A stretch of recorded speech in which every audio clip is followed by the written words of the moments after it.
Assalamualaikum, welcome to my channel. Welcome to Dok Farid channel with me, Dr. Farid or Apoteker Farid. Tetap stay tune, viewers.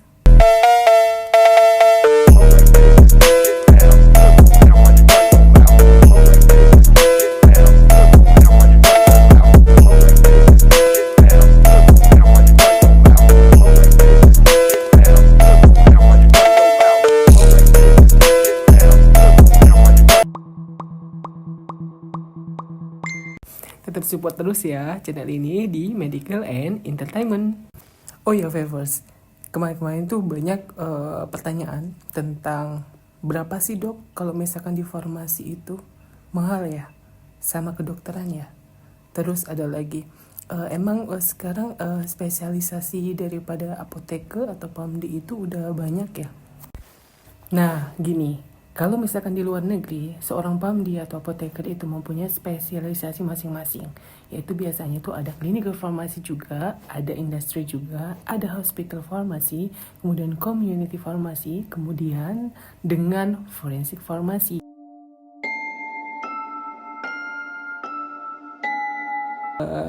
Kalau misalkan kita dengar dengan kata-kata forensik, pasti kalian agak creepy gitu ya. Tapi padahal kalau semua itu ya emang creepy sih, emang betul gitu. Kalau misalkan berbicara tentang farmasi forensik itu bukan hanya tentang hal-hal yang menakutkan aja, tapi di sini farmasi forensik itu menjelaskan tentang bagaimana kelegalan atau medical legal lah ya.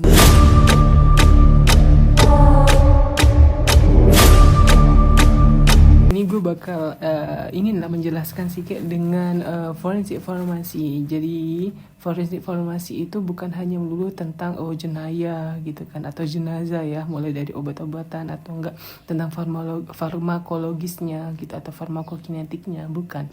Tapi di sini tuh forensik farmasi itu mulai dari medico legal.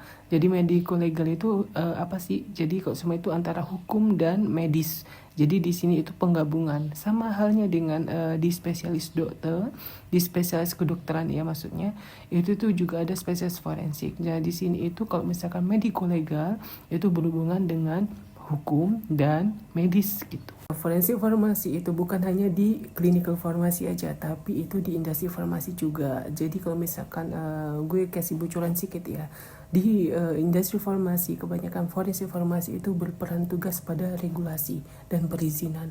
Itu masuk di medical legal juga. Jadi untuk perizinan bagaimana obat itu bisa masuk atau aman, mulai dari ekspor impor itu masuk di forensik farmasi. Sedangkan forensik yang ada di clinical farmasi itu berhubungan dengan reka medis.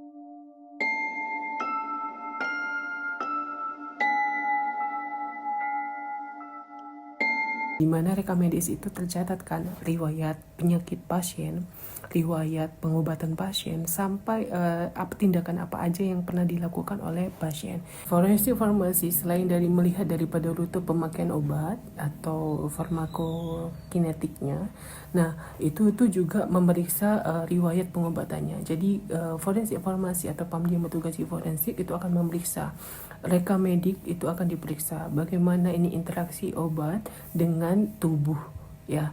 Jadi kalau misalnya ini akan memeriksa tentang ini akan berhubungan dengan rigor mortisnya, liver mortisnya ya kan. Itu sama di composition daripada jenayah itu sendiri. Jadi itu forensik farmasi itu luas banget. Jadi kalian harus tekuni kalau misalkan kalian minat dengan forensik farmasi.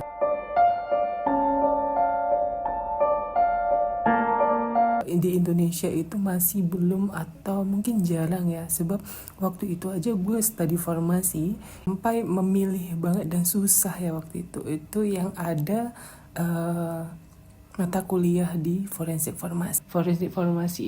Jadi medico legal itu apa sih? Jadi kalau semua itu antara hukum dan medis.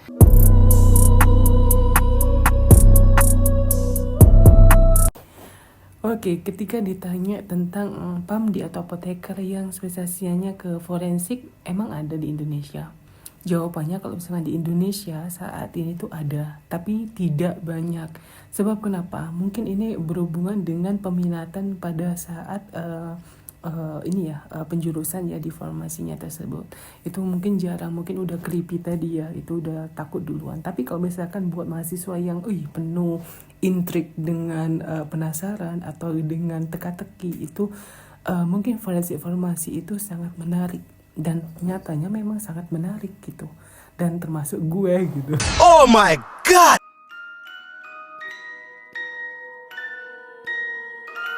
By the way, PAMD atau apoteker yang ada di luar negeri, misalkan di dekat jiran ya, Malaysia, Singapura, Filipina atau Thailand, itu sudah banyak untuk spesialis forensiknya. Bahkan di USA atau di UK itu tuh sampai ikut dalam turut andil dalam proses penyelidikan. Jadi di sini itu forensik farmasi atau PAMD yang bertugas di forensik itu sangat berperan penting di sana juga, termasuk untuk dokter yang spesialis forensik. Jadi PAMD atau apoteker spesialis forensik ini belum banyak ya di Indonesia. Jadi kalau misalkan kalian yang berminat di dunia forensik, terutama kalian yang sudah PAMD, itu alangkah baiknya kalian itu berkontribusi banyak ya dalam medico legal ini.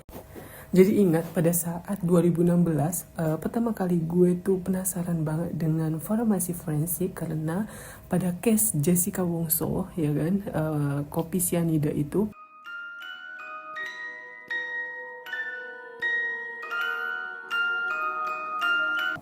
gempar gitu seluruh dunia gitu. Jadi hampir di negeri jiran Malaysia maupun Singapura maupun di Thailand maupun Filipina pada saat itu juga terdengar kasus semacam ini. Harapan kedepannya nanti meskipun spesialis daripada forensik farmasi itu belum tersedia ya di Indonesia, semoga kedepannya itu nanti Indonesia akan membuka studi tentang spesialis forensik farmasi, karena ini kedepannya untuk medical legal juga. Jadi ini untuk kefarmasian ini sangat penting. Kemudian ditambahin lagi untuk membantu medical legal juga di rekan kita yang di medicine atau di kedokteran.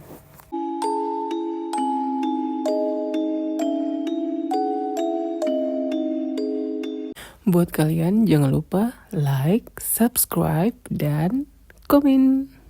Nah, sekarang itu forensik farmasi di Indonesia itu udah mulai berkembang sedikit ya kan. Jadi kalau misalkan ini nanti kedepannya semoga dapat berkembang lebih, berjaya juga. Jadi nanti PAMD yang spesialis forensik di Indonesia semakin banyak, dan jangan pernah takut juga dengar kata forensik, karena forensik itu menyenangkan. Buat kalian yang lagi konsen di bidang forensik, khususnya di forensik farmasi, ini ada beberapa kampus yang sudah menyediakan nih mata kuliah forensik farmasi. Tapi ingat, pilih kampus yang menyediakan praktikum juga. Jadi kalian tahu nih otopsi yang berkaitan dengan forensik farmasi pada saat di manusia. Jadi itu pilihlah kampus yang baik. Selain menyenangkan, forensik farmasi itu tidak menakutkan bagi yang berani.